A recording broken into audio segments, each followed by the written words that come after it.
Ja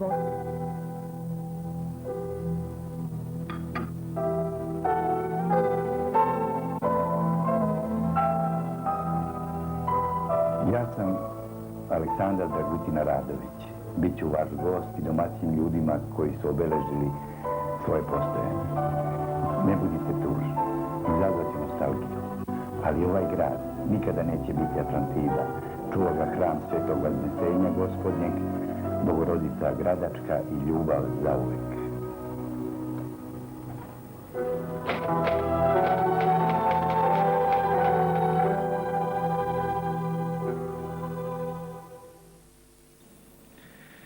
Sedamdesetih godina prošlog veka, u vreme kada naša varoš postaje grad, pojavi se žena koja je svojim ponašanjem išla bar 10 godina ispred svog vremena. Zamislite to vreme. Devojka, profesor književnosti, koja je ceo život provela uz prestrogog oca i majku, napusti roditeljski dom, iznajmi stan, odlazi u kafane i puši. Puši ko Turčin. Ogovarali je na sva usta. Ona visoko. Nadarena za sve što je lepo, svojim izgledom i osmehom očarava. Počeli i da joj se dive. Nije se udavala. Usvoji dečaka Mišu, doživi ljubav sa jednim od najvećih srpskih pesnika i rodi Rastka. Posle 37 godine očaravanja, pesnika više nema. I danas ga voli. Nikad bogata, uvek na ivici siromaštva. Daruje ono što ima, dobrotu i sebe. Dokle, ne zna se. Ja sam Nada Despotović, profesorka u penziji odašnja. Rođena sam u Beogradu 1940. godine, februara meseca, tačnije 12. na Trijerarha. I ponosim se zapravo tim danom svog rođenja. Moji roditelji su bili u Beogradu i počeli su zajedno da žive 38. godine. Ja sam se rodila 40.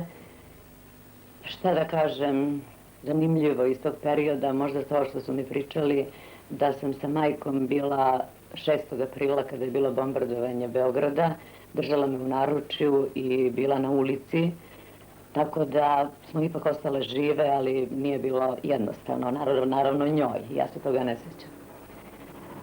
Neko vreme su bili u Beogradu, onda je moj otac, pošto je bio službenik, morao po dekretu da premešten je i bili smo u Valjevu. Znači, za vreme okupacije smo proveli nekoliko godina u Valjevu, a zatim, posle oslobođenja 45. godine, opet po dekretu, dobio je samo mogućnost da bira između dva grada, to je bio Čačak i Užice. On je otišao prvo u Užice, pa je tamo tražio neki stan, prvo gledao grad, nije mu se nešto dopalo zato što je bio u kotlini. Onda je došao u Čačak i prepešačio ceo grad iz jednog jedinog razloga, što je to bila duboka jesen, i tražio je neki stan koji ima staklo na prozorima. Zato što u to vreme nigde nije bilo stakla, nije moglo da se nabavi. I tako je to odlučilo u stvari, a mogao je da bira neki stan u centru grada, ali je našao jedan stančić i bez kupatila, bez vode, znači samo soba i kuhinja u Cigan Mali. To je, i tako počinje zapravo moj život u Čačku. Kako su se zvali tvoji roditelji? A otac mi se zvao Vidoje, a majka se zvala Laura. Zanimljivo je što su bili različitih nacionalnosti. Ja pravo da ti kažem ne bih govorila koje su nacionalnosti, jer ja mislim da je nacionalna pripadnost privatna stvar, kao što je i veroispovest privatna stvar, ali su se našli u Beogradu sticajem okolnosti. Oboje su imali po jedan brak, pre toga, s tim što moj otac nije imao dece, a moja majka je imala 2 dece, a ona je iz Slavonskog Broda.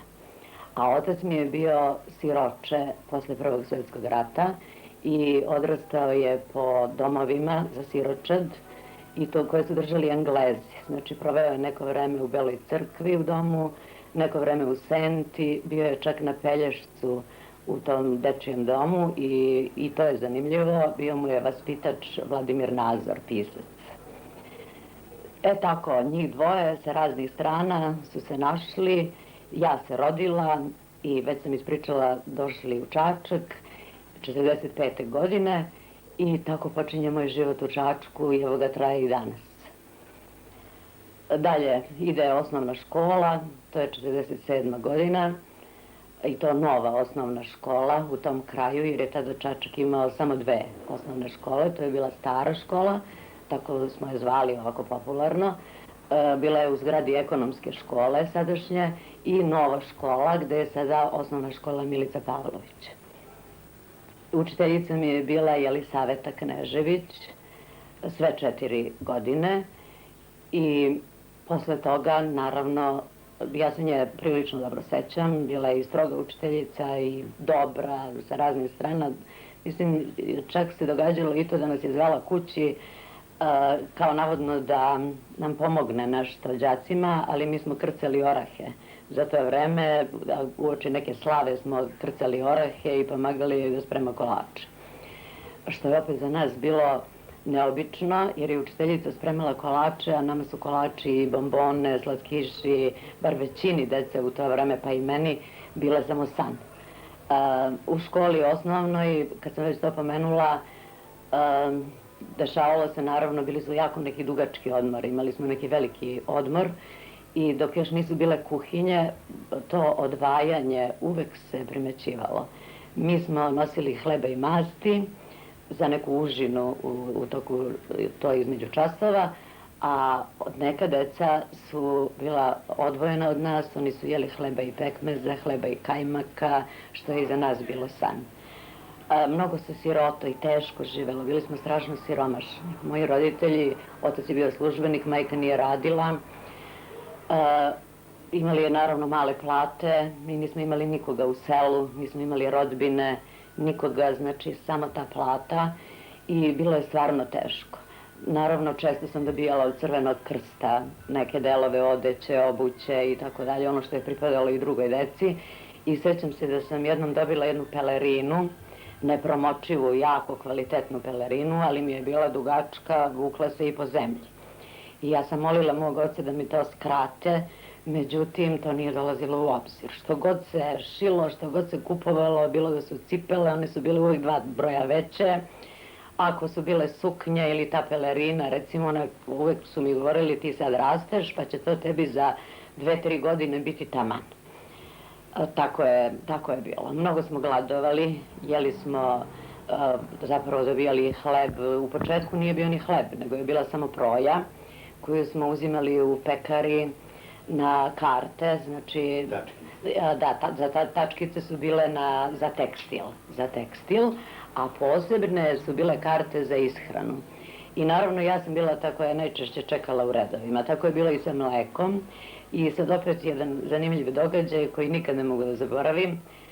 Mleko se zapravo delilo, na te karte delilo se kod bioskopa Prag, gde sada ima jedna prodavnica i povrća i voća i svega. Upravo na tom mestu je bilo mesto gde se dovozilo mleko i delilo se. A mleko se dovozilo od nekud, jedan konjić je vukao kola i na njemu kante one za mleko. A mi smo čekali mleko negde od 3, pola 4 ujutru, već smo stajali u redovima, da bismo dobili to mleko, jer nikad nije bilo dovoljno. Red je bio od tog mesta, znači od bioskopa Prag do Cara Lazara. I sad uglavnom su to deca čekala u redu i mi smo onda, pošto nam je dosadno, ne možemo da stojimo, to traje satima. Dešavalo se najčešće da mleko dođe oko 11-12 sati u toku dana, ali mi opet nismo sigurni, nego se svaki mora da zauzme svoje mesto. I onda smo ostavljali sudove i onda moglo da se vidi red od bioskopa Prag do Cara Lazara, sve ovako uz kuće, uz tarabe, moglo je da se vidi negde bokal, negde šerpa, negde lonac, šta je ko imao od sudova. I ja sam tako stavila neki svoj bokal I onda se mi igramo na ulici jer nema vozila, nema ničega, ni bicikl nije bilo. Ja mislim da je u to vreme u Čačku možda bila jedna ili dve. Ko je imao bicikl, o kolima nema pojma. I onda kad čujemo da zveckaju kante negde, još se ne vide ta kola sa kantama od Car Lazara, mi čujemo da nešto zvecka, onda svi potrčimo svako za svoj sud, da stanemo u red i onda nastane opšta gužva, opšti haos. Tada me je jedanput jedna Romkinja, upravo je u tom kraju živela blizu Šipetine kuće, htela pošto pozvala da stane ispred mene, iako nije bila ispred mene u redu, i onda me je tako zviznula nekim loncem po glavi, kad sam se ja pobunila i rekla da ona nije bila tu, tako me je dobro zviznula da je nikad neću zaboraviti. Tu ženu sam do skora sretala i viđala, ona za ovaj detalj ne zna koliko je mene to pogodilo i koliko se ja toga zapravo sećam kao jednog teškog momenta. I dobro, znači to gladovanje, sirotovanje je trajalo, Boga mi, podosta dugo. Sve je to trajalo i 50-ih godina i 60-ih godina, sve negde do 70-ih. Ja mislim da smo mi tek negde krajem 60-ih i početkom 70-ih počeli nešto bolje da živimo. Naravno, stigla sam do gimnazije, tada je gimnazija bila 8 razreda, znači završi se 4 razreda osnovne škole, pa se upisuje u 1. razred gimnazije. I sad nastaje jedan interesantan detalj. Moji roditelji, ja pretpostavljam da su se venčali negde, ja to nikad nisam pitala, ali tako su mi rekli da jesu, te 1938. godine. Međutim, oni su mene, to sam kasnije saznala, prošvercovali i upisali u 1. razred osnovne škole, jer ja nisam imala krštenicu. Kako je došlo do toga, zašto, to meni nije nikako jasno, ali za upis u 1. razred gimnazije bila je neophodna sva dokumenta i ta krštenica. To je bilo 51. godine i onda je moja majka negde otputovala, nije dugo bilo, ja nisam znala šta se događa i kada se vratila ja sam dobila tu krštenicu i sve je to završeno. Ispostavilo se u stvari da je moja majka bila udata za 2 čoveka, jer je njen prvi muž, koji je bio sa Sušaka, to je pored rijeke, bio proglašen mrtvim. Nešto se dogodilo negde u Subotici, da je proglašen mrtvim i ona je bila, smatrala se udovicom. To 2 dece je ostavila u Slavonskom Brodu kod majke i sestre. Ona je došla u Beograd, slala njima izdržavanje, umeđu vremenu upoznala mog oca i tako dalje. Tada se saznalo, prošao taj rat, došle ratne godine, saznalo se da je taj njen muž živ. I kada su tražili krštenicu u toj crkvi Lazarici u Beogradu gde sam ja krštena, ne znam kako se to saznalo, ja to nisam mogla da dobijem. I onda je ona morala da otputuje, da nađe njega, da se razvede od njega i da se ponovo venča sa mojim ocem. I tako u mojoj krštenici u napomeni piše da sam postala bračno dete, ne sjećam se datuma, 1951. godine. To je to. Pošla sam u gimnaziju, tada je bila ženska gimnazija. Znači, dečaci i devojčice su bili razdvojeni. Postojali su 2 gimnazije, muška i ženska. U čemu je bilo fizičko razdvajanje. Zapravo jedan deo, jedno krilo gimnazije, sada gde je ta sala, je bilo ženski deo, a onaj drugi koji ide u G tamo kroz Mutapovu ulicu bio je muški deo. I mi smo se samo viđali, pošto su i dvorišta bila razdvojena, veliko dvorište sa one strane je bilo za muškarce, a ono unutrašnje dvorište je bilo za devojčice.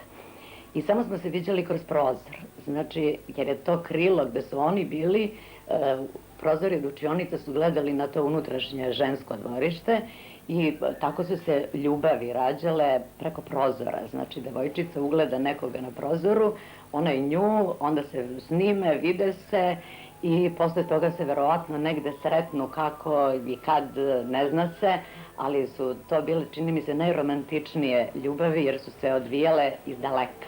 Znači, samo viđenje. Neko na prozoru, neko dole. I onda smo mi sve znale koga tamo simpatiše, koji će se dečak pojaviti na prozoru, koju traži da vidi i tako dalje. Ta podela je trajala sve do 5. razreda gimnazije. U 5. razredu gimnazije smo se sastavili, znači postala je jedna gimnazija i to je bilo zanimljivo vreme. Ja ne znam da li se ti sećaš, jer mi smo ista generacija bili i zajedno smo učili u istom razredu, u istoj učionici i bilo je malo nezgodno. Prvo smo se delili u početku, je li tako bilo? Pa su devojčice sedele do prozora ili su sedele do vrata, dečaci. Nikako nismo mogli da se naviknemo da se izmešamo. I mislim da ta navika je stečena tek negde kad smo došli do 7. razreda gimnazije, da pred maturu. Onda smo se malo oslobodili i bili drugačiji. Znači, onda je bila mala matura, posle 4 razreda. Ja se sećam nekih profesora, sećam se Rade Bošković koja je predavala matematiku, bila je dosta stroga. Naravno, sećam se Dare Jakovljević koja nam je predavala francuski jezik, ona je bila supruga direktora Luke Jakovljevića, koga se sećam sa najvećim zadovoljstvom, jer je bio sjajan direktor i mnogo nas je voleo. Bio je i strog, ali nas je i voleo. I naročito se sećam Mija Radojičića koji mi je predavao srpski jezik i mislim da ono što sam naučila iz gramatike, ja sam naučila od njega. I to što sam naučila, to je bio takav temelj da je to meni bilo dovoljno i do fakulteta i bilo mi je dovoljno čak i kad sam ja postala profesorka srpskog jezika i književnosti, ja sam se još uvijek sećala njegovih predavanja i onoga kako je on učio nas. Mala matura, znači to je vreme kad se polagala mala matura i to je bio uslov da se nastavi sa gimnazijom. Posle te male mature neko je išao u gimnaziju, neko je išao u neku drugu školu. Znam da je medicinska škola, na primjer, trajala samo 2 godine tada, posle male mature, samo 2 godine medicinske škole, ali naravno ja sam se opredelila za gimnaziju, bila sam odličan đak i krenula sam tamo, znači u 5. razred, ispričala sam tu atmosferu, sećam se svojih razrednih starešina, sećam se mnogih, u stvari, sa najvećim zadovoljstvom, sećam se našeg poznatog i čuvenog Ježa koji nam je predavao hemiju i koji je isto bio jako strog, ali smo ga voleli. Onda Nade Pantović koja je predavala fiziku, profesora Šarca, opet književnost, koji je bio sjajan profesor i da ih ne nabrajam dalje. Došao je 7. razred gimnazije kada sam ja imala u stvari jedan problem. Dogodilo mi se da profesorka geografije, kod koje sam ja imala 5, uvek, da me jednog dana, to je bilo negde pred Novu godinu, pozove na jedan razgovor. To je Mila Milenković. Mila Milenković. Nisam baš htjela da joj pomenem ime. I ona je bila jako stroga, mnogi su joj se plašili, ali ja sam kod nje bila, mislim, savršeno prolazila i nisam imala nikakvih problema. Ti si bila i odličan đak, sve Da, petice. sve vreme, sve 5, odličan đak. Međutim, u to vreme sam ja već imala jednu ocenu kod nje, to je bila 5. I ona mene pozove na razgovor jer sam ja tada se nešto aktivirala u omladini, sa Kušićem Duškom, sa tim društvom, pa onda literarna sekcija, pa preko literarne sekcije sam putovala, išla sam na neke pesničke susrete, čak smo išli do Kikinde jedan put, to nam je direktor Luka koji je bio fini čovjek, sve to razumevao. Znači nešto sam se aktivirala i onda su me iz Čačanskog glasa tadašnjeg pozvali da dam izjavu koji je moj najinteresantniji utisak bio u protekloj godini kalendarskoj i onda sam se ja pojavila, moja fotografija, oni su me slikali i ta moja izjava sa nekih književnih susreta i susret sa Oskarom Davičom koji je bio sa nama i bilo je još 3 građana, ja se njih ne sećam, koji su takođe... To su na ankete pred Novu godinu. Da, pred Novu godinu, cela strana je bila posvećena tome. Moja fotografija je bila negde u vrhu s desne strane i ja sam, pravo da ti kažem, bila ponosna na to i moji roditelji, to je tako je bilo vreme, to je bila neka afirmacija. Međutim, mene pozove profesorka na razgovor i sve mi to pomene i kaže, znaš, ti si se nešto aktivirala, previše, pa omladina, pa ideš, putuješ na te susrete, pa literarna sekcija, pa ti izašla slika u novinama, znaš, ti ćeš sada potpuno da se promeniš i ti ćeš sada da popustiš u učenju, ti si odličan đak, ti treba se upišeš na fakultet Ja sam jednostavno nisam htjela da prećutim i rekla sam joj profesorka, ja mislim da je to stvar koja se vas ne tiče, da je to moja stvar i mojih roditelja i da nemate pravo da mi to kažete. Ja ako popustim, također je to moja stvar i stvar mojih roditelja, ako popustim u učenju. Onda mi je ona ovako malo strožije rekla, ja ću se postarati da ti shvatiš da to nije dobro, taj put kojim si krenula. Ja sam prećutala taj razgovor i nisam rekla ocu i majci. Međutim, došlo je polugodište i kad sam dobila đačku knjižicu, ja sam imala 1 4, sve ostalo 5 i 3 iz geografije, jer ona mene više nije ni pitala. Bez obzira na onu 1 ocenu, 5 koju sam imala, nije me više uopšte, nije mi dala priliku ni da odgovaram za 2 ocenu, nego mi je jednostavno zavela 3. Ja nisam mogla da budem odlična, jer tada sa tom 1 3 sam vrlo dobra, takav je bio sistem tada. Moj otac, kojima je sve to bilo čudno, je pitao šta je sad ovo sa geografijom, jer je njemu bilo stalo do mog uspjeha. Bio mi strašno strog čovjek, ali mislim da sad iz ove perspektive razumem to i nisam ljuta na njega, mada sam bivala u to vreme ljuta i kasnije, ali sve to prođe i shvatim da je on mislio jako dobro. On je znao da mi nemamo ništa i da ja jedino što mogu da uradim u životu to je da završim taj fakultet i da imam nešto u rukama, jer nismo imali ni imanja, ni rodbine, ni nikoga, znači nisam ni kuće, ni ničega, živeli smo u tom stančiću sa sobom, u Ciganmali sa sobom i kuhinjom, koja je u stvari bila ono pod stambenom nekom zadrugom, kako se to zvalo već tada, i plaćali smo neku opštinski stan, da bome. I ništa nismo imali. Znači, on je apsolutno pravilno mislio i upravo je zbog toga me tako i usmeravao. Moj otac čim je čuo, ja sam morala konačno da mu kažem šta se to dogodilo, za taj razgovor, za sve, i onda me on naterao, jer je on mene inače osamostaljivao kroz život. Nikad nije hteo da me vodi kod lekara, uvek sam morala da idem sama kad sam bolesna. Nikada nije hteo nikakav dokument, iako je radio prvo u Sreskom odboru pa u opštini, nikakav dokument koji je meni bio kasnije potreban, recimo lična karta kad je bila, ja sam to morala sama da radim. Onda sve stvari u životu je on jednostavno zahtevao da ja to radim i nije hteo ništa da mi pomogne. Tako sam se ja potpuno sama snalazila i tako mi je i tada naredio. Jednostavno mi je naredio i rekao ti ideš u Gornji Milanovac, ideš da se upišeš u gimnaziju. Ja kažem kako? Kaže imaš voz, sedneš na voz, odeš, nađeš direktora gimnazije i tražiš da te primi. Ponesi đačku knjižicu, ponesi dokumenta i idi tamo. Možeš da zamisliš kako je to meni bilo teško. Prvo, nikad nisam bila pre toga u Gornjem Milanovcu, ali to je bilo naređenje koje sam ja morala da ispoštujem. Otišla sam tamo, našla sam direktora, jedan stvarno i on je bio divan čovek, ali možeš da zamisliš kako je to njemu sve bilo sumnjivo. Ja dolazim sa đačkom knjižicom u kojoj su sve 5, 1 4 i 1 3. I ja kad sam pitala oca šta da kažem tom direktoru, zašto ja prelazim u Gornji Milanovac, on meni kaže reci da moraš da promeniš sredinu iz nekih razloga i da sam te ja poslala, da su te roditelji poslali. Sve sam ja to tako uradila. Ali on je mene ispitivao više od sat, sam ja tamo sedela, pa šta je, pa da nisi ti nešto tamo napravila, pa šta je u pitanju, pa ti si dobar đak, pa da nisu te isključili iz škole, pa još nisi dobila taj dokument, a tamo piše vladanje, odlično, znači ništa. On je mislio da obavezno nešto skriveno tu postoji.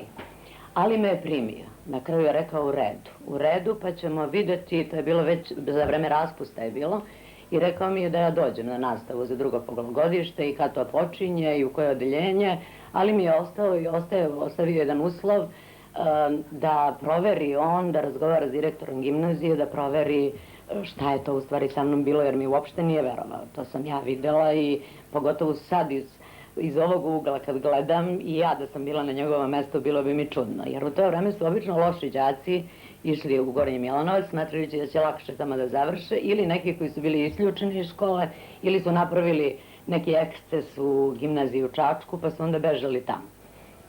Tako da je ovo bio neobičan slučaj. I naravno, znači, ja sam krenula u Gornji Milanovac, 2. polugodište 7. razreda. To je bilo jako teško. Bilo je jako teško. U početku sam ja bilo je još 2, 3. Kasnije, kako se približavao kraj školske godine, jer je 7. razred bio težak razred, počeli su da pristižu, pa je išla Laća sa mnom, pa neki Maks, recimo iz Preljine, pa neki koji su se preključivali, vozom se putovalo u 5 ujutru.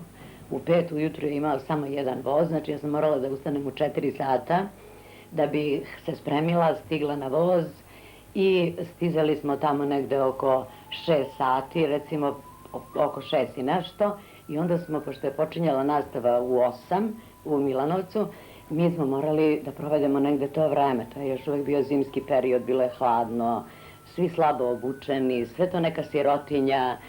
Naravno, o tome da nešto jedemo, nema pojma, znači ono što se pojede kod kuće, novca nismo imali da kupujemo tamo ništa, a posle nastave koja se završavala negde oko pola 2, voz je imao tek u 4:20, tih 16:20, ja se sećam sada, sa jezom se setim toga, i onda smo opet morali negde po stanici da provodimo vreme, negde da se prigrejemo kad je hladno, dok dođe voz i da odemo. Znači ja sam po mraku ujutru odlazila, po mraku se uveče vraćala.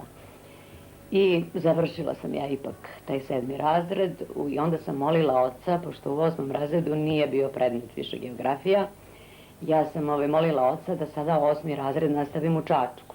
Međutim, on je odlučio to i rekao ne, kad si jednom otišla, vraćanja više nema, znači i 8. razred. Tako sam ja i 8. razred putovala za Milanovac i dalje je to bio samo voz, autobusi nisu postojali, put nije postojao, osim neki makadam prema Milanovcu. I tako sam završila 8. razred i položila veliku maturu u Gornjem Milanovcu. Znači, velika matura, raspust, svađa sa ocem. Zato što sam ja htjela da upišem književnost, a on je mene terao da upišem medicinu. Jer je on radio prvo u Sreskom odboru, a posle u opštini, u tom odeljenju za socijalno i zdravstveno staranje, otprilike tako se to zvalo. Imao je jako veze sa lekarima i posle je prešao da radi kao blagajnik u antituberkulozni dispanzer i njegov je san bio da ja budem lekarka, znači da završim medicinu. Ja naravno nikada nisam dozvoljavala ni ranije, to je bilo, ja sam njega slušala do određenog vremena, ali sad kad sam maturirala, sad sam ja rešila da idem ja onim putem kojim ja želim. I to je bila književnost. On je meni onda tada rekao da će mi uskratiti bilo kakvo izdržavanje, da ja mogu da idem sama na fakultet, da se upišem, da vidim ja gde ću da stanujem i od čega ću da živim. Ok, ja sam pristala na to i rekla sam u redu. I preko leta sam držala časove ovima koji su popadali na popravne ispite. Gde god sam mogla negde, ja sam držala časove i zaradila nešto novca. I onda sam otišla potpuno sama, niko me nije vodio, opet vozom, Ćirom, koji je putovao 6,5 do 7 sati, putovao do Beograda. Otišla sam u Beograd i predala dokumenta, tada se polagao prijemni ispit. Ali odlični učenici nisu morali da polažu prijemni i ja sam predala dokumenta na književnosti i znači bila sam upisana bez problema. Što se stanovanja tiče, otišla sam kod kumova u Beograd i majka mi dala adresu, oni su stanovali kod Slavije, otišla sam kod kumova i zamolila ih da ostanem neko vreme kod njih, dok se ne snađem u Beogradu. Naravno, ni dinara mi otac nije dao. Ko je tebe krstio? A sad ću ja to da ispričam. To su ti kumovi, čije su ćerke Drinka i Dara Pavlović, koje su obe narodni heroji. Jedna škola i danas nosi ime Drinke Pavlović, a obe su završile, streljane su na Banjici. Bile su komunistkinje i mene je 40. godine krstila Dara Pavlović i zato mi je izričito kod popa zahtevala da mi da ime Nada, a ne Nadežda. Tako da se ja u stvari zovem Nada i malo pre sam i tebi rekla da me vređa Telekom Srbije, što mi uvek šalje račune Nadežda Despotović. Znači, Dara je bila moja kuma, a to su bili njihovi roditelji koji su bili živi i njihov sin koji je u istom stanu živeo sa ženom i detetom. Primili su oni mene, ali je taj moj kum bio neka prznica, neki veliki namćur čovek. Ja sam tu već su počela predavanja, ja sam tu stanovala, odmah sam sa ono malo para što sam imala uplatila menzu, nešto sam kod njih jela i to je trajalo 1-2 meseca i onda, pošto im je došla u posetu druga ćerka, čiji je muž bio diplomata i bili su u Grčkoj, on je bio konzul, valjda u Grčkoj, došli su sa sinovima, da li je to bio neki odmor, ja ne mogu sad da se setim, imali su 2 sina i ja sam sa tim jednim sinom krenula, pošto je u istoj toj ulici Svetozara Markovića bio onaj univerzitet koji sad postoji, Đuro Salej se zvao, Radnički univerzitet, i bio je bioskop tu. 3 kostura. Da, i ja sam, da, 3 kostura. I ja sam otišla sa detetom, pitala može da odemo nas dvoje u bioskop. To je negde bilo od 6 sati predstava popodne i ja sam otišla sa njim u bioskop. I kad smo se vratili, on je napravio takvu svađu po kući, kako sam ja smela bez njegovog znanja da odvedem dete u bioskop, da sam ovakva, da sam onakva i izbacio me iz kuće. Jedino, ja mislim da je to bio samo neki povod, jer sam ja njima verovatno već dosadila i samo je dozvolio da prenoćim tu noć i da sutradan idem kud znam. Naravno, ja sam s nekim mojim kartonskim koferom kojim sam imala, sa ono malo nešto stvarčica, krenula i otišla gde ću na drugo mesto nego blizu fakulteta i sela u studentski park na jednu klupu, stavila kofer pored sebe i sedela tu i sedela i mislila kuda ću ja sad, gde ću ja večeras da spavam. I ono što je zanimljivo, ludima i bednima i Bog pomaže, od tog momenta naiđe moja prijateljica, školska drugarica Bratislava Stevanović, naiđe kroz park i vidi mene na klupi. I kaže, šta ti tu radiš? Ona je znala.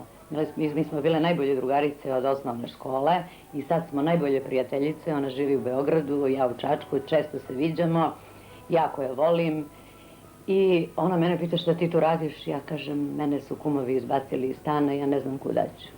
Ona je stanovala tu negde blizu, isto privatno, ali je našla stan u kome je spavala u istom krevetu sa ćerkom tih gazda, tako da kod sebe nije mogla da me primi. Onda mi kaže, ajdemo mi na Novi Beograd, ima tamo naših drugarica, nekoga ćemo naći u studentskom domu, da vidimo šta da uradimo. Sve ona njene poslove ostavi i mi sednemo na autobus i odemo u studentski grad. I ja tamo nađemo neke naše drugarice, ali nađem Milanovčanke. U jednoj sobi 4 kreveta i 4 moje Milanovčanke, moje drugarice iz Milanovačke gimnazije. I kad sam ja njima ispričala šta mi se dogodilo, one kažu, bit ćeš kod nas ilegalka neko vreme, pa ćemo da vidimo šta ćemo dalje.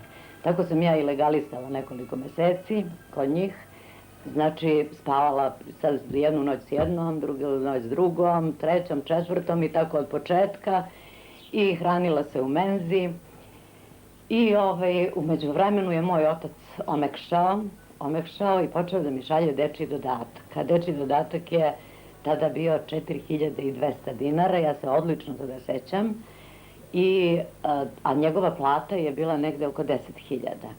A meni je za Beograd trebalo, recimo da se ovako malo komotnije osjećam, 10.000 dinara, ali je za menzu i za dom bilo dovoljno 3.000, bio je dom 1.500 dinara i 1.500 ručak i večera, tako ja nisam nikad doručkovala jer nisam imala pare za doručak, ali sam išla na ručak i večeru i mogla sam nekako da prođem. To je počeo da mi šalje, tako da posle par meseci se desi da je u studentskom domu, pošto je bilo mnogo ilegalki i ilegalaca, naravno i mi smo bili odvojeni, tada žensko krilo posebno, muškarci su bili posebno, i dozvolili su, ako se slažu cimerke u sobi, da se ubaci 5. krevet. Tako sam ja dobila, posle par meseci, dobila svoj krevet i zvanično sam postala stanovnica studentskog doma. To je bila ta prva godina, ja sam sve ispite dala u junu mesecu, znači sve sam položila, došla sam kući, onda je moj otac još malo omekšao, pa je osim tog dečjeg dodatka, već za sledeću školsku godinu je počeo da mi šalje još pomalo nešto više. Druga godina sam podnela molbu i primljena ne u studentski grad, nego sam dobila, što je bilo ovako privilegija, to su samo dobri studenti dobijali, dobila sam Veru Blagojević, odnosno Gajrec u Dalmatinskoj ulici, gde nas je bilo 9 u sobi, 9 cimerki Ja imam ovdje jednu fotografiju, pokazivala sam ti, gde je i naša Goca Kostić, koja je bila sa mnom u domu. Znači 9 gvozdenih vojničkih kreveta, vojnička ćeba, vojnički jorgan i naravno oni koji su već bili škartirani pa su stizali u studentske domove. Menza je bila u podrumu, ali ja se u njoj nisam hranila, tamo sam uglavnom noću učila, a hranila sam se na Obilićevom vencu, takozvanoj tada filozofskoj menzi, i provodila sam po ceo dan na fakultetu. Ujutru odem, budem na predavanjima, odem na ručak u menzu, vratim se na fakultet, onda opet budem na nekim vežbama, predavanjima, sve ostalo slobodno vreme sedim u čitaonici, u seminarskoj biblioteci, jer ja nisam imala novca da kupujem udžbenike, knjige, a naravno na književnosti ima mnogo da se čita i da se uči. I onda sam na Indeks dobijala knjige koje su sve te knjige postojale u biblioteci i ja sam tamo učila sve do zatvaranja biblioteke. Tada sam odlazila na večeru i u dom, naravno. Tako je prošla druga godina, u drugoj godini sam opet sve ispite dala u junu mesecu. Već na trećoj godini je bilo lakše jer su počeli studentski krediti. Tada sam dobila studentski kredit koji je bio 5.000 i onaj moj dečji dodatak i ono malo omekšavanje očeva, tako da mi je bilo već na trećoj godini mnogo lakše. Već sam se tada oslobodila, zato što sam ja imala jedan užasan strah od moga oca. 2 godine, te prve 2 godine na fakultetu, ja sam, kad pogledam na sat i vidim da je recimo 9:05, a ja se nalazim na ulici, ja onda idem u dom, što god mogu brže da stignem, jer ja sam uvijek imala osjećaj da moj otac iza nekog ćoška stoji, da gleda kad ću ja da dođem, jer je meni uvijek vreme bilo ograničeno i bila sam pod njegovom strogom kontrolom i uvijek sam mislila da on negde stoji i gleda i da me prati.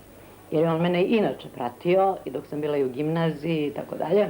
Viđali smo se sa njim na Korzo. Na Korzo, on je mene izvodio na Korzo, znači ja nisam mogla ni da se zabavljam sa momcima, ja nisam išla na igranke, ako sam išla u bioskop, išla sam s njim, ako sam išla u grad, išla sam s njim i tako sam taj strah imala sve do 3. godine studija.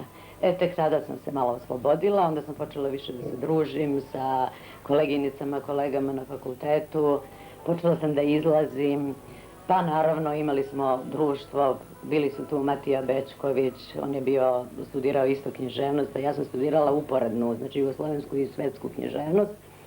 Tako sam sretala te ljude, moji dobri prijatelji su bili Ršum i njegova devojka Nataša, koji su sad naravno već godinama u braku, imaju 3 sina i najviše sam se s njima družila. Naravno, umeli smo da zaglavimo u Skadarlije, ali znaš kako, mi nismo imali novca ni za piće, mi skupimo, nas 5-6, skupimo koliko ko ima novca i onda recimo ako nas ima 5, imamo za 3 kafe da naručimo, mi odemo kod 3 šešira, oni konobari su nas znali smo da smo beda i sirotinja, studenti, nikad nisu pravili pitanje, naručimo te 3 kafe i onda svi srkućemo nas 5 te 3 kafe i naravno sedimo do usitne sate. Tako je to izgledalo i ja sam često dolazila u dom, tada se dom zaključavao već u 11 sati, nije bilo muških poseta, nije bilo ništa, to je bio čisto ženski dom i već negde krajem 3. godine su dozvolili nedeljom da dolaze u posete muškarci, ali sam ja morala da budim domara i uvek moram nešto da mu platim, da mi otključa vrata, znači domar je morao da mi otključa za neka zadnja vrata.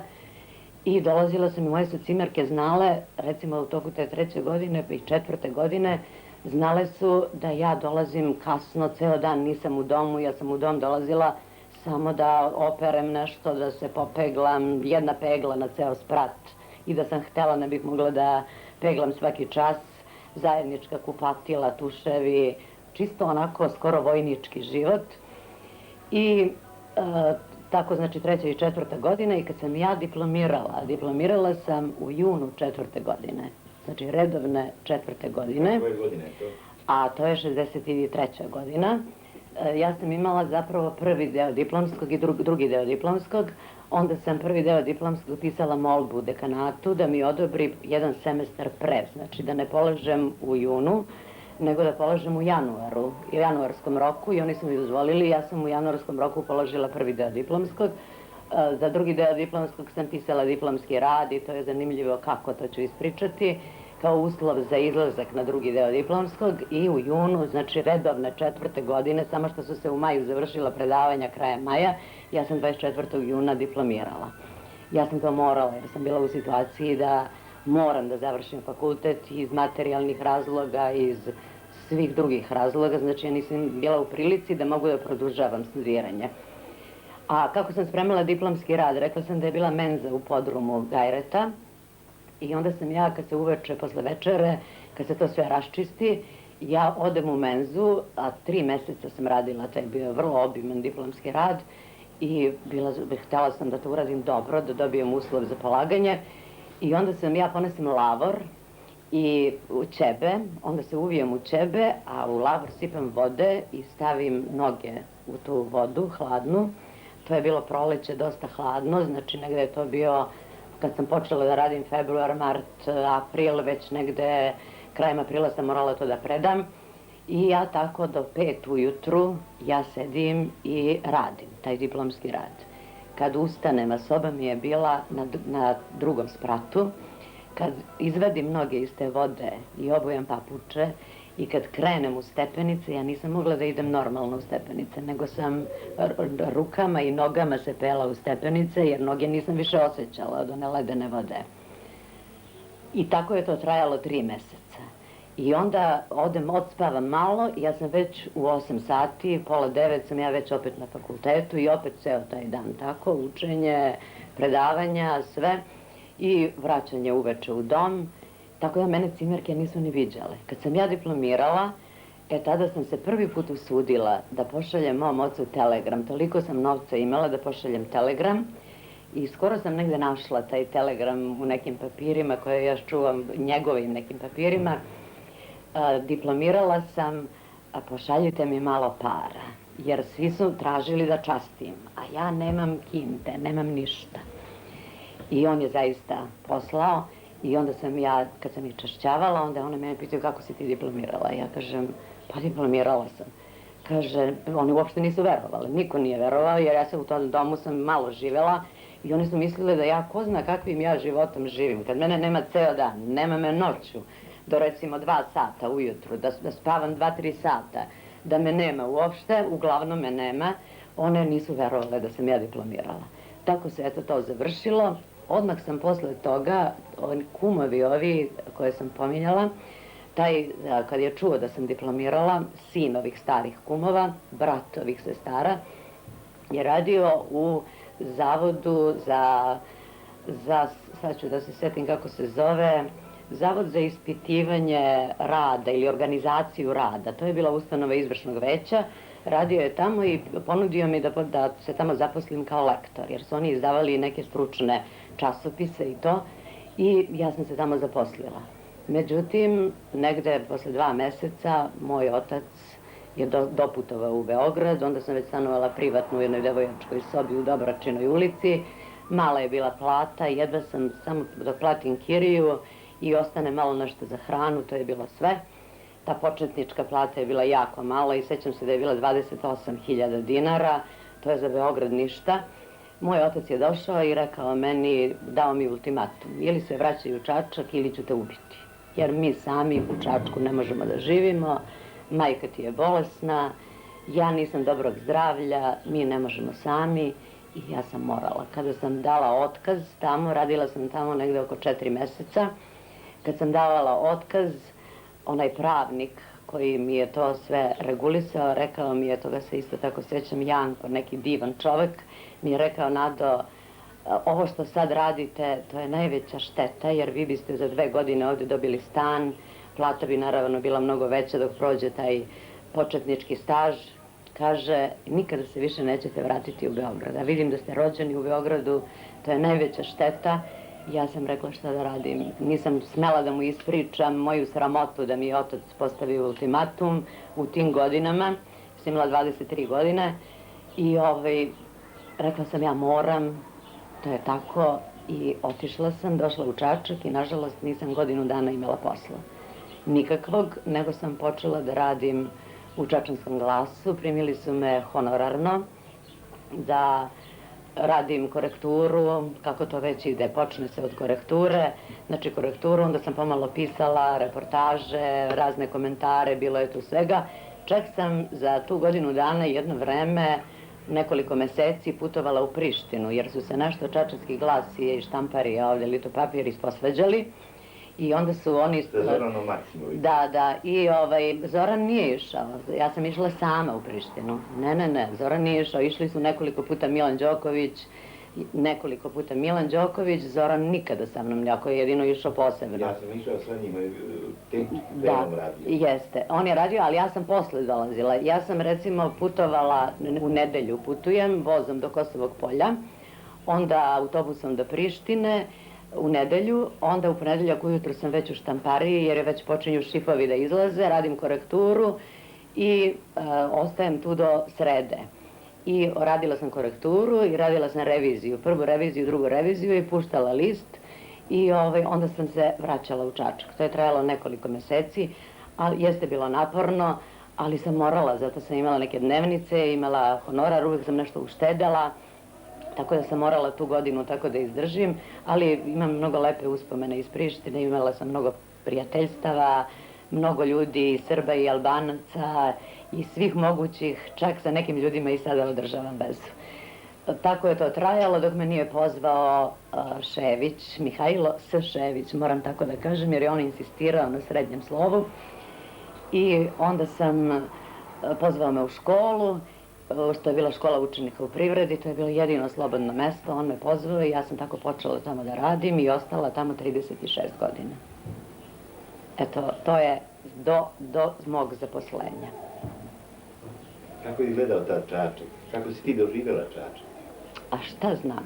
Ja još uvijek nisam doživjela Čačak. Mislim, možda je ovo ružno što ću reći, ali nisam ga prihvatila. Ja sad dosta putujem, sad sam u penziji, radim sa nevladinim organizacijama, dosta putujem po celoj zemlji i po inostranstvu i u Beogradu sam vrlo često, veruj mi, nešto, mesto rođenja nešto znači.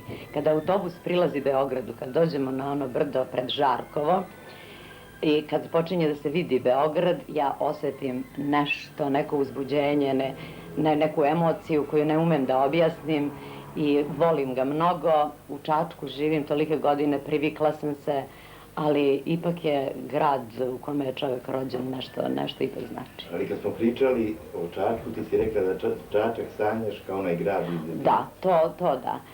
Kad sanjam Čačak, a boga mi često mi se to događa, ja uvek sanjam onaj stari Čačak i žao mi je što Čačak nije ostao onakav kakav je bio. Naravno da je to moralo da se izgrađuje, ali nije moralo onako da se uradi u centru. Uvek se setim onog puta kad sam išla iz Cigan Male u gimnaziju i sad ide ova ulica do Car Lazara, pa se onda ide pored Brušlijine kuće, ja to još uvek zovem Brušlijina kuća, ide se, pa se dođe sad tamo gde su dileri, to sad zovemo mesto dilera, i onda prema gimnaziji, ali je tu tada bio sasvim drugačiji jedan grad sa malim radnjicama, sa simpatičnim, lepim kućama. Najveću nesreću koju su arhitekte uradile, uopšte ne bih želela ni da ih pominjem, znam ko je to sve radio najviše, ali što su napravili one robne kuće, što su napravili onoliko betona, što nema drveća, nema zelenila. Sećam se Koreje, pored koje smo prolazili, ona je bila ovako između dve uličice. To bi bilo sada otprilike koje mesto, to je sada gde je robna kuća Partizanka. Ispred nije još malo. Malo ispred. Tu je bila Koreja, zvali smo tu kafanicu sa baštom, zvali smo Koreja jer je tu dolazilo do tuča, do toga. A tada je bio Korejski rat. A bio je Korejski rat i onda smo ga zvali Koreja. I prolazimo, bilo je divnih radnjica, onaj centar grada je bio prelep, znači nije trebalo to dirati. I ja uvek sanjam taj Čačak. Ja hodam tim ulicama u snu, ali stvarno, mislim, kad se probudim, toliko sam tužna da ne mogu da ti objasnim. I taj Čačak mog detinjstva, mladosti, onda početak radnog veka, svega toga, imao je duh, imao je jedan građanski duh fantastičan. Naročito u vreme kad smo mi bili u gimnaziji, ako se sećaš, pored sadašnjeg hotela Beograd, u stvari tada je bio kafana Beograd bila, odnosno Kren je bio u početku, pa su promenili ime, mi smo imali pozorište. Mi smo trčali u to pozorište, mi smo gledali divne predstave, mi smo imali grupu glumaca koja je tu živela, profesionalno pozorište. I ja sam ubeđena da pozorište daje duh jednom gradu i da Čačku jako mnogo nedostaje pozorišta i ovog puta bih htela da opomenem Čačane ako hoće, naročito takve kao što smo ti, ja, naši prijatelji koji su, čini mi se, malo se povukli pred najezdom nečeg drugog, da je Čačku potrebno da se vrati taj duh, a on ga je imao i to kako ga je imao. To je bio jedan grad za kojim ja žalim. Ovaj grad ja ne mogu da prihvatim, ovakav kakav je sad. Čini mi se da se tu ne događa toliko lepote, toliko entuzijazma, toliko svega onoga što je bilo u ono vreme. Nema toga, sve je to sad rutina postala. Ti si od ranog detinjstva vezana za muziku. Sjećam se da si izvanredno lepo pevala, da si stalno pratila Palilulce, da smo bili često. Evo, recimo taj, da ga tako nazove, muzički deo mog života. Moj otac je bio strašno ambiciozan čovek kad sam ja u pitanju. On je mene terao da crtam, ja sam jako dobro crtala. Te slike su, šta ja znam, po nekim kućama već i tako, i time sam se bavila. Ovde ima 3 neka moja vajarska dela, jer smo naš profesor likovnog, sećaš se Pipina našega, pa smo Marić i ja radili na tavanu gimnazije, radili smo tako neke, on je slikao, ja sam ove neke vajarske radove radila. Ali znači moj otac je bio ambiciozan i hteo je da ja sve što imam nešto od talenata da to iskoristim, da pokažem, nadao se da ću ja krenuti nekim takvim putem. I sve sam ja to radila, nije to bilo pod prisilom, ipak je to bila i moja volja, time sam ispunjavala vreme. A muzički deo je počeo tako što me otac dao, iako je imao malo novca, ali je plaćao za to časove, dao me kod Mirka Bervara, jer je jedino on, tada nije bila muzička škola, nije bilo ništa, bio je Jovašević u Abraševiću i bio je Mirko Bervar koji je tamo u Paliluli, koji je privatno davao časove klavira. Ja sam išla kod njega na časove, svirala sam klavir, ali naravno nikada nisam mogla da imam svoj instrument. Ko zna da sam nastavila, ja sam čak na jednom koncertu pratila na klaviru Radmilu Bakočević, tada je bila još Radmila Vasović, kada je pevala arije iz Travijate. Onda sam posle toga prešla na harmoniku, opet nisam imala ni svoju harmoniku, nisam mogla da je kupim, ali je bilo u Dulu Milosavljeviću, bilo je tih njihovih harmonika. Bervar je prešao isto da radi tamo u Dulu Milosavljeviću i onda je formirao orkestar harmonikaša, recimo, i u tom orkestru sam ja bila. Onda smo išli na turneje, bili smo recimo u Srpskim Moravicama, u Hrvatskoj, bili smo na više strana na tim turnejama i tako, time sam se bavila sve do fakulteta, posle toga, kasnije, tek kad sam počela da radim, ja sam sebi kupila jednu harmoniku i evo je ta harmonika je tu, sad moj sin svira na nju jer on je išao u muzičku školu, svira violinu. Rastko sad je počeo da i malo harmoniku je naučio, klavijature, gitaru i tako dalje. Znači nešto moje je preneto na njega. Hvala Bogu jer Branko skoro da nije imao sluha. Znači to je primio od mene. To je taj deo takođe mog života.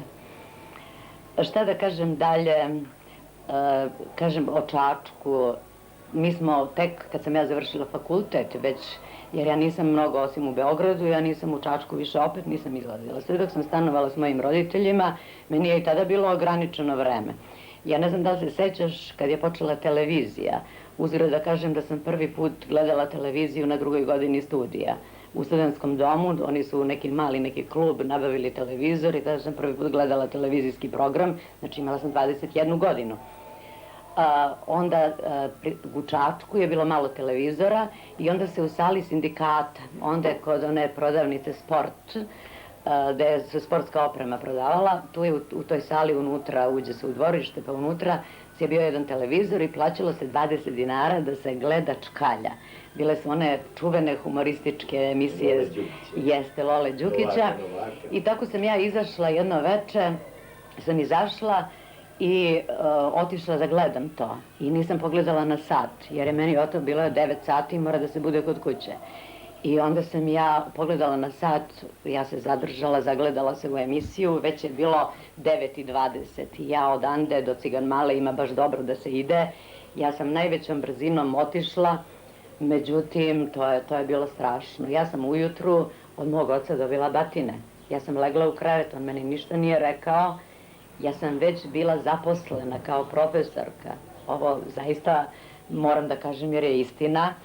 Ujutru u 5 sati moj otac je samo ušao u sobu, otkrio me i počeo da me tuče u krevetu. Ja sam još spavala. Znači, počeo je da me tuče i dobro me izudarao. To je samo bilo zbog pola sata zakašnjenja.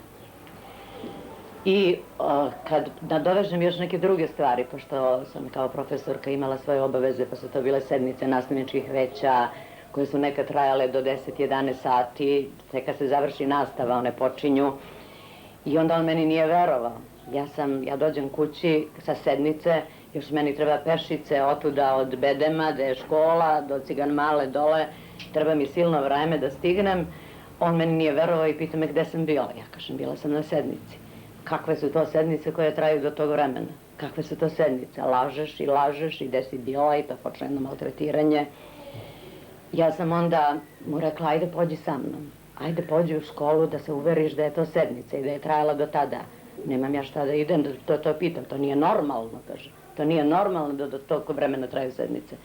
I onda sam ja tako, zbog raznih stvari, morala da odem. U to vreme je to bio skandal.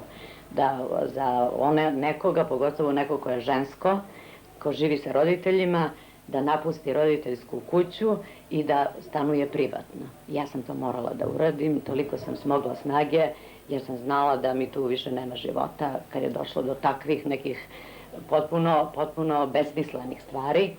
I onda sam se odselila i stanovala sam privatno, boga mi, 10-ak godina. Posle mog odlaska ja godinu dana nisam otišla kod roditelja.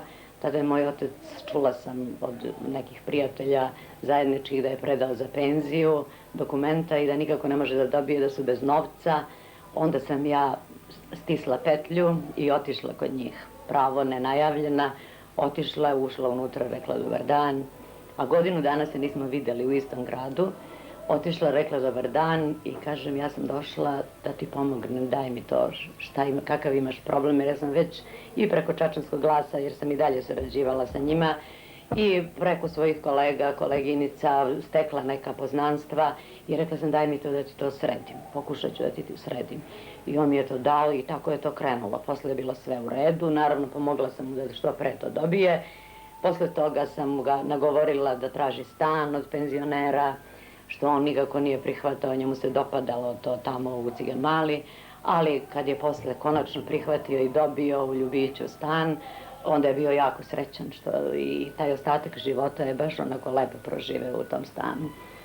To su bili neki sukobi sa ocem koji je bio jako strog i čudan čovek, ali šta da se radi. Tako je to, ipak ja njega volim. Tako, stigli smo do obrazovanja, do škole. U toj školi u kojoj sam se zaposlila, radila sam 36 godina. Samo 1 godinu sam provela u tehničkoj školi. Bilo je nešto tehnološki viškovi, i meni nešto došlo da promenim i ja kažem, ja ću da idem u tehničku školu i odem 1 školsku godinu sam tamo radila, posle sam se opet vratila ovamo. Znači sve to vreme sam bila u istoj školi koja je prvo bila škola učenika u privredi, gde su bila 2-godišnja i 3-godišnja zanimanja, gde je bio direktor Mihajlo Šević, koga ja mnogo volim i koji je jedan od najboljih direktora, ja mislim, koji je ikada postojao na svetu. To je neverovatno da je taj čovjek imao toliko takta i toliko umeo sa ljudima i takav se više nikada nije pojavio, niti sam ja to igde još videla. Radila sam znači sa tom decom koja su budući kvalifikovani radnici. Bilo je i mnogo kurseva za dokvalifikaciju, pa onda škola, ona VK. Pa sam sve to radila, to su bili neki večernji kursevi i postepeno se ta škola menjala. Posle je napravljen onaj metalski centar koji se popularno zvao. Pa je jedno vreme bila škola podeljena, jedan deo je bio u onoj zgradi u kojoj je bio ranije, gde je sad tehnička je bila na spratu, a mi u prizemlju, a onda je bio drugi deo bio metalski centar. Jednu godinu, 2 dana je to trajalo, onda je sve to prešlo tamo i postepeno je postala i puna srednja škola, sad je to srednja škola, ima 4. stepen i 3. stepen. Prošle su mnoge reforme, razne, sa tim obrazovanjem se eksperimentisalo, ja sam se lepo osjećala u toj školi, uvek me vodila neka ideja, eto, to će sutra biti kvalifikovani radnici, ali ti kvalifikovani radnici bi trebalo da budu obrazovani. Pa smo jedno vreme imali u programu i muziku i znači neke druge umetnosti u okviru predmeta srpski jezik i književnost. Pa sam ja nosila, pošto škola nije imala, nosila svoj neki radio sa gramofonom gore, uprtim ovako i nosim u školu da puštam recimo đacima Debussyja. Recimo popodne jednog Fauna i onda ja pustim njima ploču, donesem svoju ploču, naravno svoje stvari jer to škola nije imala, pustim ploču, oni prvo se smeju se na tu klasičnu muziku, ja pređem preko toga, onda uporno sledećeg časa, bez obzira šta je na programu, ja ponovo donosim moj gramofon i ponovo puštam istu ploču i već nema onog smeha. Onda vidim da nisam postigla još dovoljno i onda opet sledeći čas ponovo donesem i ponovo pustim istu ploču. I to slušanje je dovelo do toga da sam ja negde 3., 4. čas već čujem u odeljenju tišina, sad je tišina, i u odeljenju čujem lupkaju po ritmu nogom i znači usvojili su polako tu muziku i onda sam ja nešto postigla. Mislim, tako se tada radilo. Meni uvijek su bili učenici na prvom mestu. Učenik je bio za mene svetilja. Bio je glavna stvar i sve ono što ja radim za učenike, a ja sam zbog toga tu. Tako da je sve to tako prolazilo, bilo je lepo do zadnjih 10-12 godina, kada je motivacija kod dece bila potpuno izgubljena, kada su oni znali da će dobiti neke diplome bez obzira 3. ili 4. stepena, da niko od njih ne može raditi taj posao jer posla nema, da će svi završiti u nekim kafićima, bilo je jako mučno i teško ih motivisati da nekako nešto nauče i da nešto usvoje, da ne izađu iz te škole bez ikakvog znanja. Jedino u čemu sam uspela u jednoj generaciji, to je kad sam im rekla, zamislite, vi sada imate 18 godina, znači neko 18, neko 19, 4. godina, zamislite svoj život kroz 20 godina. Ako niste nešto naučili, kroz 20 godina toliko tehnologija napreduje, da vi uopšte neće vam biti moguće da pratite to, a kamoli da od toga živite, da izdržavate porodice. Onda su se malo zamislili. Uglavnom je sve to bilo devalvirano, tako da sam ja jedva čekala trenutak da mogu da odem u penziju, da više ne budem u tome. Sad me ova reforma obrazovanja jako raduje. I žao mi je što sad ne mogu da budem u prosveti, zato što je to nešto najlepše, mislim, što će budućim generacijama da se dogodi. Što će zaista biti učenik na prvom mestu, što će se sve vrteti oko učenika i što će moj predmet koji sam ja predavala biti i komunikacija, znači ne samo da uče deca kad se ko rodio, kad je ko umro, šta je ko napisao, nego komunikacija i neprekidan rad i kreativan rad sa učenicima kod kojih će se zapravo javljati i njihova kreativnost. A to je što se tiče tih 36 godina, jeste malo, mislim mnogo je godina, malo sam rekla, ali tema je o kojoj može da se pravi više emisija. To je znači početak rada koji se poklapa u stvari i sa nekim mojim potpunim oslobađanjem. Ja sad privatno stanujem, stičem neke nove prijatelje, novo društvo, to je Pigova ulica, čuvena Pigova ulica, to je komšiluk dobar, građanski, jedan baš tipično građanski komšiluk. Tu su palilulci sa kojima se upoznajem preko Pika, Ivke, preko tebe, preko Tarane pokojnog, znači upoznajem te ljude i počinjemo da izlazimo. Mi smo znali da budemo toliko slobodni da smo se vozili, sećaš se Milutina i Kobile Mire, kad sednu palilulci u fijaker, mi se okačimo svi okolo i pevamo, idemo kroz grad, a Kobila ide nogu pred nogu. Znali smo da osvanemo u Lovcu i sve je to bilo jako lepo. Znali smo da igramo ulicom, da palilulci idu i sviraju, mi igramo, pa kod Sveta Čarapana, pa u Lovcu. To je bio jedan predivan period, svi smo bili u stvari drugovi, sve je to bilo na jednom tako finom nivou da se to nikada ne može zaboraviti. Ali moj početak rada u školi se poklapa i sada sa jednim drugim delom mog života, koji je vezan za ljubav, za jednu ozbiljnu vezu.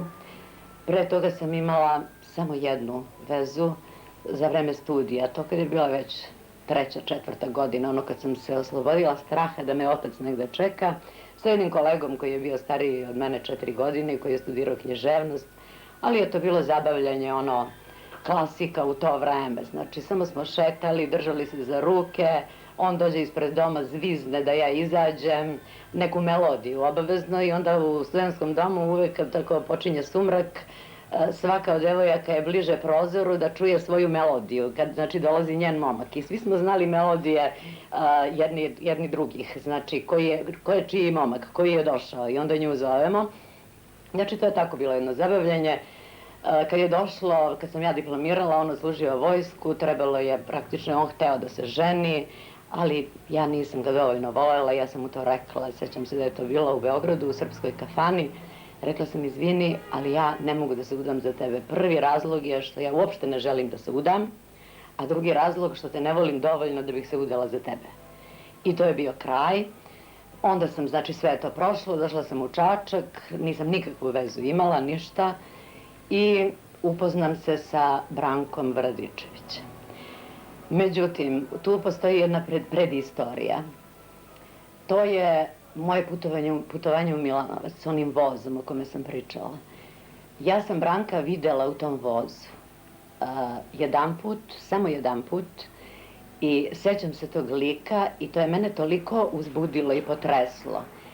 To viđenje, on mene uopšte nije primetio, ja sam bila neka devojka koja negde putuje, mi smo obično u hodniku bili, on je sedeo u nekom kupeu i ja sam to zapamtila, taj trenutak, i posle toga svako moje putovanje u Milanovac je bilo šetnje kroz voz da vidim da li je taj čovek opet u vozu. Kasnije kad sam ja to njemu pričala, on je meni rekao da je putovao iz Sarajeva za Beograd, to je bio taj voz iz Sarajeva, da je putovao i da je češće putovao, on mene naravno nije primetio, ali ja njega jesam. I kasnije sam se setila toga, složila kockice. Ali upoznali smo se na Disavom proleću, prvo Disavo proleće, a on je jedan od inicijatora Disavog proleća. Ja sam onda sarađivala u Čačanskom glasu i dalje i mene su poslali na to Disavo proleće da napišem nešto o tome.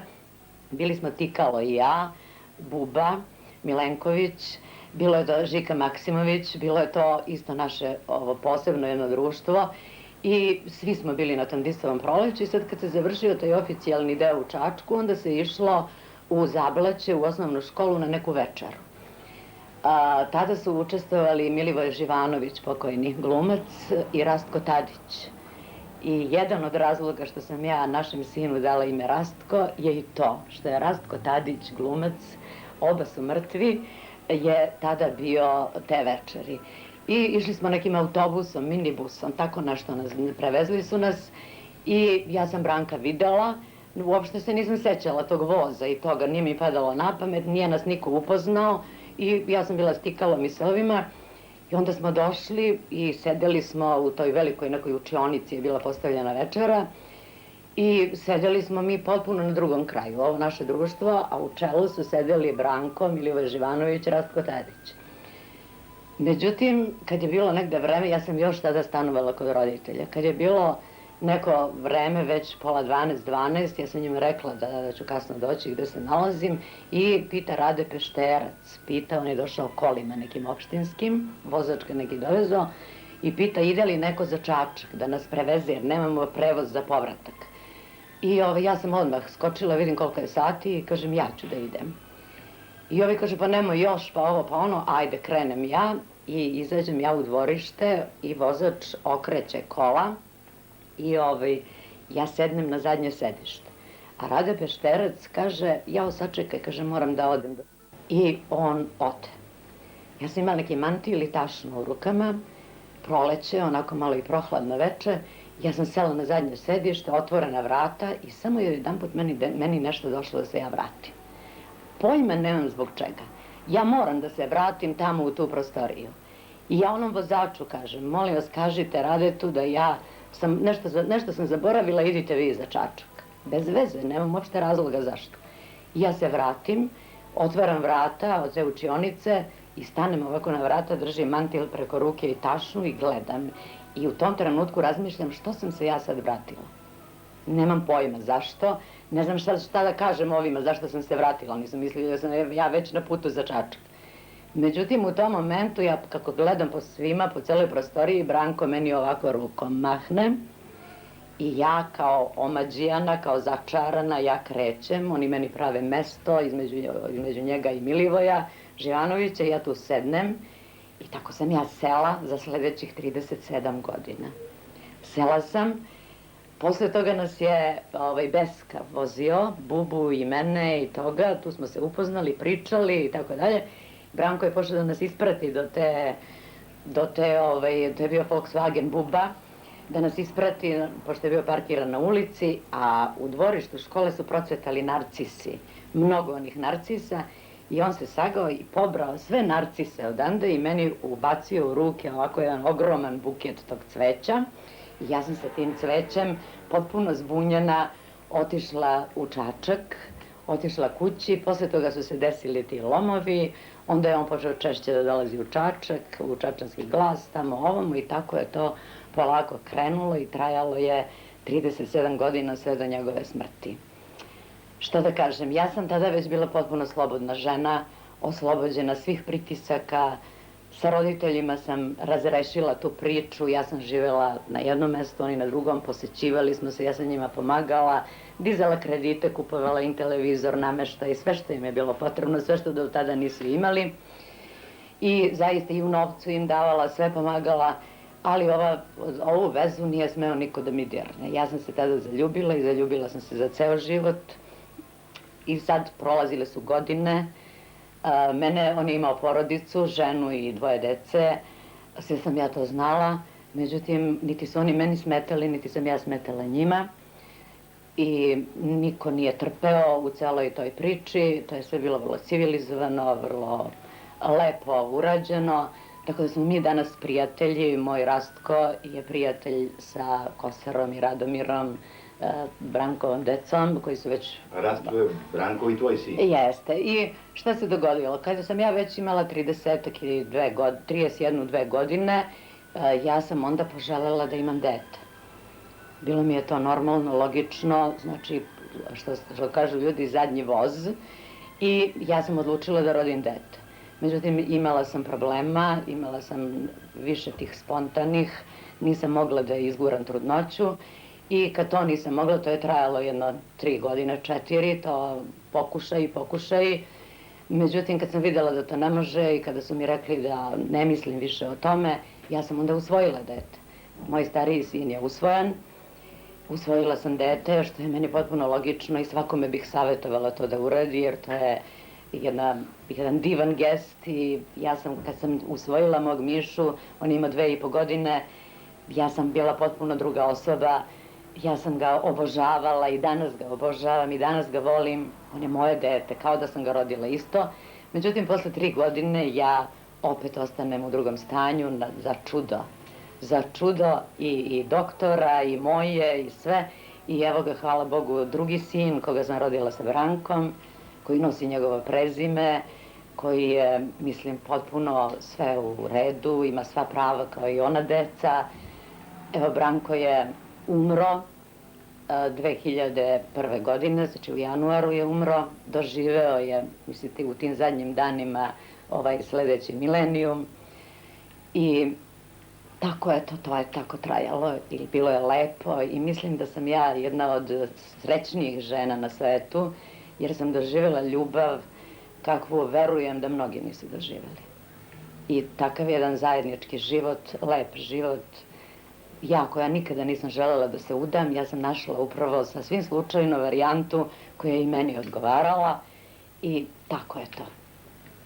Moja deca se međusobno poštuju i vole i to je dobra stvar. Ovaj stariji sin, usvojen je u Beogradu sada, ovaj mlađi je ovde, trebalo bi da završi fakultet i tako. Već 1966. godine Branko je uspeo, tada se ipak zarađivalo, da napravi jednu skromnu vikendicu u Ovčar Banji i da kupi fiću. Sa tim fićom smo mi proputovali celu Jugoslaviju. svuda smo išli, putovali, sretali se sa ljudima, razgovarali sa ljudima, išli na more i svuda. A u vikendici smo, dok ja nisam dobila stan od škole, u vikendici smo provodili najveći deo vremena. To je jedna lepa kućica, simpatična, mnogi Čačani je znaju i za Ovčar banju sam i ja jako vezana i Branko pogotovo. Ono što bih htjela sada da kažem, to je da su Čačani potpuno zapostavili Ovčar banju. Branko se čitavog svog života, to je znači za tih naših zajedničkih 37 godina, borio da se nešto u toj Ovčar banji promeni. Ja sam čak našla u jednom tekstu Evlije Čelebije, našla sam jedan podatak za Ovčar banju. U vreme Turske carevine, kada su ovde Turci bili, Ovčar banja je bila mondensko mesto u celoj Turskoj imperiji. I Evlija Čelebija o tome piše i kaže da je Ovčar banja, znači samo to mesto u onoj kotlini, imalo tada 3000 stanovnika. Pošto sam ja to otkucala krupnim slovima, Branko je to zalepio onda kod benzinske pumpe i to je dugo, sve dok je ona ekipa pumpađija bila tamo, to je stajalo tamo da ljudi mogu da pročitaju. Sada tamo ima negde 100-ak ljudi koji tamo žive, jako je to sve zapušteno, svaki čas je zagađen taj izvor, dolaze ipak ljudi u banju, ali vrlo malo, a mislim da to banja ne zaslužuje. Pa bih opet sada apelovala na Čačane da urade nešto i po tom pitanju. Jer mnoga mesta imaju banje koje su već jako razvijene, jako dobre, a Ovčar banja je ostala stisnuta onako između Ovčara i Kablara. Meni je žao, tamo ima divnih ljudi, tamo su moji đaci, Šević i porodica Šević, Gane i Zoran, koji su jako preduzimljivi, radni, njihova deca, oni su bili moji učenici, a sva njihova deca su prošle kroz moje ruke jer sam ih pripremala za prijemne ispite, pomagala im, ne samo Ševićima, nego kome god je to trebalo i sad sam vezana za njih i oni su moji najveći prijatelji, a svi su Branka obožavali i mislim da je Branko zaslužio ne samo to da njegovo telo bude vraćeno u Čačak, na Čačansko groblje, nego i da Čačani urade nešto za Ovčar banju, u njihovom je i interesu. To je priča o Branku. Ako nešto još treba da dodam, mislim, ima jedna jako važna stvar koju bih rekla. To je ono što je učinjeno kada je sahranjen. Gde je sahranjen zapravo? On je, mislim da je to porodica ova u Beogradu pogrešila, oni su dali organizaciju sahrane, zapravo oni su to i tražili u Udruženju književnika, gde je Slobodan Rakitić i to njegovo društvo. I oni su organizovali sahranu i insistirali da bude sahranjen u Aleji zaslužnih građana na Novom groblju u Beogradu. Ja znam, meni je Branko to kada su umirali njegovi prijatelji koji su tamo sahranjivani, on je uvek reagovao tako što je rekao ja ne mogu, meni je teško da odem i na sahranu kad znam gde će da ga strpaju. To je jedna kosturnica, to je strašno, tu leže poznata imena. Međutim, Branko je tamo sahranjen protiv svoje volje potpuno. On je meni, ja ne znam koliko puta, bezbroj puta rekao u tim prilikama da ne dozvoli niko kad on umre da ga sahrane tamo. Jer je imao otpor prema tom mestu i njegova je želja bila da bude sahranjen u Čačku, na Čačanskom groblju, da bude pored njegove majke. On je majku obožavao i to je njegova želja. Znaju to i njegova i Kosara i Radomir, njegova deca. Zna to i moj Rastko, znam ja i želela bih i voljela bih da Čačak nešto učini po tom pitanju. Ja verujem da ovaj drugi deo porodice u Beogradu ne bi imao ništa protiv, da Čačak može da vrati duh neki svoj o kome smo govorili tako što će da vrati svoje ljude i mrtve i žive.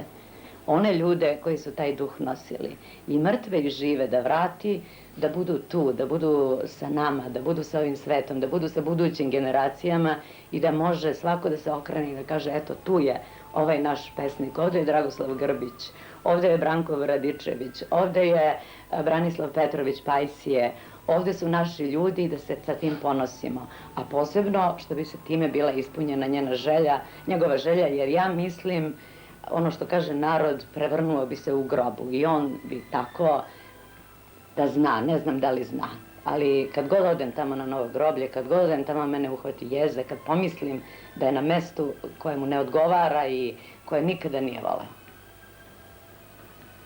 To bi bila ta priča. Jel te još nešto interesuje? I šta dalje? Šta dalje u životu? Ništa, život teče dalje. Mi smo pričali pre nego što smo počeli ovo snimanje da meni život izgleda, za razliku od mnogih ljudi, mnogo dugačak. Ja sve ovo što sam pričala o detinjstvu, o školovanju, o studentskim danima, to meni izgleda kao da je bilo pre 200 godina. Ne znam zašto. Dalje, živi se za decu, živi se tako kako mora da se živi. Opet smo prošli kroz krizu, mada meni lično, meni je bilo teško zbog moje dece, što su patili recimo tih zadnjih 10-15 godina, jer su bili u najboljim godinama, kada je trebalo da se obuku, da se provedu, da izađu, oni zato nisu imali novca. Znači, prošle su im godine tako, potpuno izgubljene godine, već prolazi ta mladost, da li će uspeti da dožive neke lepote od toga dok je još imaju, ali meni lično kriza nije teško pala, jer ja sam u krizi čitavog života. U krizi sam bila u detinjstvu, u mladosti, kroz školovanje, sve to je išlo teško, nije se imala nikada para, u prosveti su uvek bile male plate, prema tome sve to bila jedna borba i kad je došla ova kriza, ja sam se snašla, ja sam se odmah setila kako je moja majka prala veš kad nije bilo deterđenta, ako nema kafe, ja skuvam neku koprivu ili nešto nađem, skuvam umesto kafe i popijem to i ubedim sebe da sam ja pila kafu, recimo. Možda je to. Ili pojedem poparu, savršeno mi je svejedno, može i popara umesto šnicle, ako ima, bivalo je dana kad nije bilo ni toga, za vreme bombardovanja i tako dalje, ali sve se preživi pa se i to preživelo. Jer kad sam pomenula bombardovanje, ima jedan detalj zanimljiv, ja se uopšte nisam plašila bombardovanja, što bi se čovjek plašio ako prođe kroz razne krize u životu, pa sad šta i to, ako se desi nije bitno. Ali kad su prve bombe pale na slobodu, ono žešće, jače, nekoliko njih, ja sam bila uzela kuće i stavila mu lanac da izađem napolje, da izađem iz stana. Međutim, nisam stigla, već je udarila već prva bomba, ja sam bila u predsoblju na vratima i odjednom su počela tako da se tresu ulazna vrata od stana, da sam ja mislila da će iskočiti sa sve onim ragastovom. I onda sam ja se oduprla nogama, držim za lanac kuće dok se kuće uplašeno vrti u krug. Ja sam se oduprla nogama i leđima čuvala vrata, da se ne bi nešto desilo vratima. Uopšte nisam razmišljala ni o svom životu, ni o čemu, nego samo jer sam znala da ja nemam para da popravim vrata. Znači ja sam morala da sačuvam ta ulazna vrata. I svom snagom sam se oduprla i čuvala vrata da ne izlete iz onog ragastova. Jer je to vazdušnom linijom odavde prilično blizu. Ja, sve se treslo, znači ja sam čuvala vrata. Eto, to je recimo neka moja možda i odbrana. Čuvam vrata, a bomba nije važno. Eto. U stvari život nije važan. I život nije važan, jer važna mi je brava, važna mi je kvaka, važna mi je ako probije taj vazdušni udar, ako probije vrata, nema šanse, mi bi morali da živimo u stanu bez vrata. Jer nemamo šanse da dobijemo, da kupimo nova vrata, ni bravu, ni kvaku, ni ništa. To je to. Mislim da je ovo kraj, jel? Hvala i tebi i hvala galaksiji. I pozdravljam sve gledalce i sve dobre ljude i stare Čačane, naročito one koji su građani. Ja nadam se da će u novom ustavu pisati da je ovo građanska država, pa će nam možda to biti podsticaj da zaista budemo građani. I da ne pitamo nikoga ni koje je vere, ni koje je nacije, kao što smo jedno vreme i živeli u ovoj zemlji. Je li tako bilo? I kad nismo morali da zaključavamo vrata, meni se dešavalo da ostavimo otvorena vrata skroz, da zaboravimo čak i da ih zatvorimo, a kamoli da zaključamo. Tako je bilo. Hvala i svima pozdrav. Hvala tebi.